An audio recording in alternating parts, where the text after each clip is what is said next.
RLA music Sonki Darbhanga presents.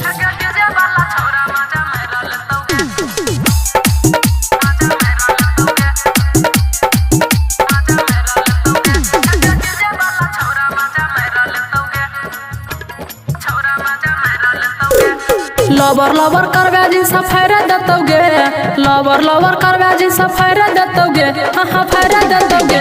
हे गे DJ वाला छोरा मजा मेरा लेतोगे, हे गे डीजे वाला छोरा मजा मेरा लेतोगे। लवर लवर करवा जी सफायरा दतोगे, लवर लवर करवा जी सफायरा दतोगे, हाँ फायरा दतोगे। हे गे डीजे वाला छोरा मजा मेरा लेतोगे, हे गे डीजे वाला छोरा मजा मेरा लेतोगे।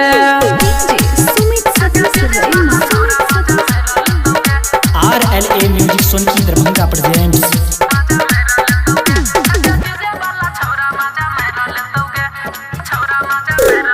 बड़ी जान मारो तोहर चोरो जवानी, छौरा सब छोराई दे तो सुन न गे पानी।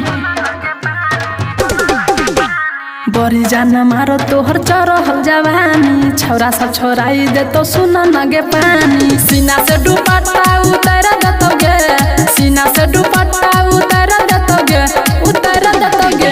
हे गे डीजे वाला छोरा मजा मेरा लेतोगे, हे गे डीजे वाला छोरा मजा मेरा लेतोगे।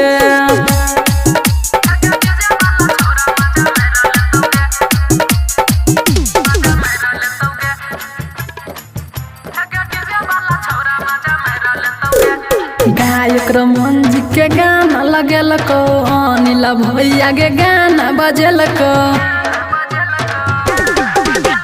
गायक रमन जी के गाना लगेल को, दिलवर दीवाना गाना बजेल को। सियल तोहर जिनसा छौरी फायरा दतोगे, सियल तोहर जिनसा छौरी फायरा दतोगे, हाँ फायरा दतोगे। हे गे डीजे वाला छोरा मजा मेरा लेतोगे, हे गे डीजे वाला छोरा मजा मेरा लेतोगे। RLA music Sonki Darbhanga presents.